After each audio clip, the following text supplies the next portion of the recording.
సంక్రాంతి పండగ సమ్మక్క సారలమ్మ జాతర ప్రభావంతో తెలంగాణ రాష్ట్రంలో చికెన్ ధరలు ఎప్పుడూ లేనంతగా పెరిగిపోయాయి. పండగ అంటే ఇళ్లల్లో వంటకాలలో ముఖ్యంగా చికెన్ తప్పనిసరిగా ఉండాల్సిందే. డిమాండ్ పెరగడంతో చికెన్ ధరలు ట్రిపుల్ సెంచరీ దాటి పరుగులు పెడుతూ ఉండటం నాన్ వెజ్ ప్రియులను ఆందోళనకు గురిచేస్తోంది.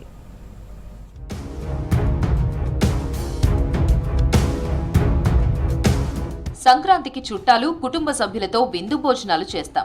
అక్కడ నాన్ వెజ్ వంటకాలలో ముఖ్యంగా చికెన్ కు ప్రత్యేక స్థానం ఉంటుంది. కానీ ఈసారి సంక్రాంతికి ముందు నుంచే చికెన్ ధరలు సామాన్యులను భయపెడుతున్నాయి. ప్రస్తుతం మార్కెట్లో స్కిన్లెస్ చికెన్ కిలో ధర 320 నుంచి 350 రూపాయల వరకు పలుకుతోంది. కొన్ని ప్రాంతాల్లో అయితే తొలిసారిగా చికెన్ ధర 350 దాటిందని వ్యాపారులు చెబుతున్నారు. గతంలో స్కిన్లెస్ చికెన్ కిలో 200కే లభించేది. స్కిన్ తో కూడిన చికెన్ కిలో 140గా ఉండేది. కానీ ఇప్పుడు స్కిన్ తో కూడిన చికెన్ కూడా 300 దాకా అమ్ముతున్నారు.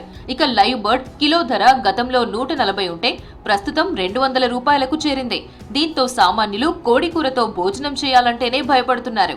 చికెన్ రేటు టూ మచ్ పెరగడం వల్ల 350, 320 కిలో అంటారు. ఇంటికి చాలా చుట్టాలు వచ్చేసారు ఒకటేసారి. సంక్రాంతి సందర్భంగా చికెన్ కొందామంటే రేటు ఆకాశాన్ని అంటుకున్నాయి. 320 కిలో అనేసరికి కిలో తీసుకునే చికెన్ అర్ధ కిలో తీసుకోవాల్సి వస్తుంది. ఇక గుడ్లతోనే సరిపెట్టుకుంటాం ఈసారి సంక్రాంతి. సమ్మక్క సారక్క జాతర వల్ల చికెన్ రేటు బాగా పెరిగిపోయింది. మొత్తం రేటు బాగా పెంచేస్తుంది. ప్రజలు ఏమంటారు అంటే చికెన్ 320 రూపాయలు అమ్మసరికి 2 కిలోలు తీసుకునే వాళ్ళు కిలోనే తీసుకుంటారు. అట్లా గిరాకీలు సుతం బాగా డల్ అయిపోయినాయి. అట్లా చికెన్ ఇంత ఎందుకు పెరిగింది రేటు అట్లా అని చెప్పేసి మమ్మల్ని అడుగుతారు గిరాకీ వచ్చిన వాళ్ళు. అందుకని చెప్పేసి గిరాకీ బాగా డౌన్ అయిపోయింది. గతంలో ఆదివారం వస్తే చికెన్ షాప్ల ముందు పెద్ద ఎత్తున క్యూలు కనిపించేవి. కానీ ఇప్పుడు పెరిగిన ధరలు చూసి బెంబేలెత్తుతున్నారు. ధరలు పెరిగిపోవడంతో పండుగ మెనూలో చికెన్ తీసేయాల్సి వస్తోందని వినియోగదారులు ఆవేదన వ్యక్తం చేస్తున్నారు. సంక్రాంతి పండుగతో పాటు సమ్మక్క సారలమ్మ జాతర కారణంగా డిమాండ్ ఒక్కసారిగా పెరిగిందని వ్యాపారులు చెబుతున్నారు. ఈ నెలాఖరులో జరిగే సమ్మక్క సారలమ్మ జాతరలో లక్షలాది కోళ్లను మొక్కులుగా చెల్లించుకుంటారు భక్తులు. మేడారంతో పాటు స్థానికంగా జరిగే వందలాది జాతరలలో సమ్మక్క సారలమ్మలకు ఎదురుకోళ్ల పేరుతో కోళ్లను మొక్కి నైవేద్యంగా వండి పెడుతుంటారు.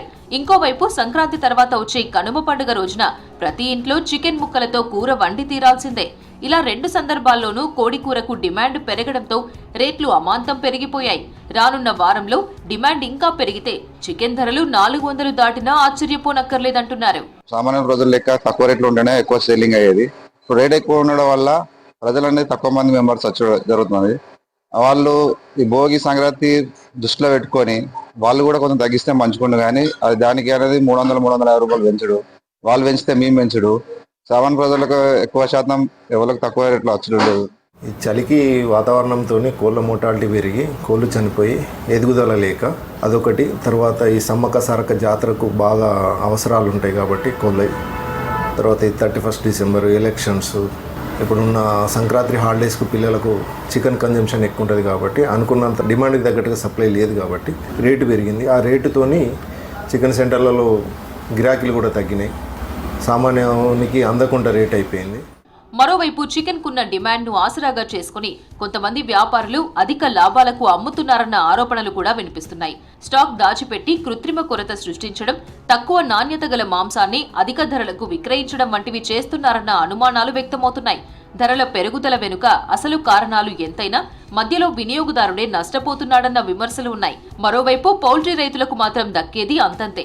బయట మార్కెట్లో చికెన్ ధరలు భారీగా పెరిగినా అదే స్థాయిలో లాభం రైతులకు అందడం లేదని వారు చెబుతున్నారు. మధ్యవర్తులు, రవాణా ఖర్చులు, ఇంటిగ్రేషన్ మోడల్ కారణంగా ఫార్మర్ చేతికి వచ్చే ధర పరిమితంగానే ఉంటోందని వాపోతున్నారు. రైతులకు కోడి పిల్ల 16 రూపాయలు, 8 రూపాయలు, 12 రూపాయలు, 20 రూపాయలు, 22 రూపాయలు వస్తుండే. ఇప్పుడు 50 నుంచి 60 రూపాయలు ఉన్నది పిల్ల ధర. రైతులు భయపడి రైతులు కూడా కోళ్ళు వేస్తలేరు, పిల్లలు వేస్తలేరు, పెంచుతలేరు. మళ్ళీ మా కోళ్ళు వచ్చేసరికి ధర ఉంటుందో ఉండదో అన్నట్టు భయంకి పెంచుతలేరు. దాని ద్వారా ఈ కంపెనీలు వాళ్ళు ఒక రకంగా యూజ్ చేసుకొని వీళ్ళే మొత్తం సిండికేట్ అయ్యి రేట్లంతా వాళ్ళే డిసైడ్ చేసుకుంటారు. వాళ్ళే మొత్తం లాభపడుతారు. రైతులు కానీ చికెన్ సెంటర్ వాళ్ళు లాభపడతలేరు.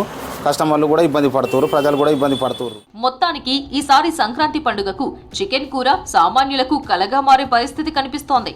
ధరలు తగ్గకపోతే పండగ మెనూలో మార్పులు తప్పవని వినియోగదారులు అంటున్నారు.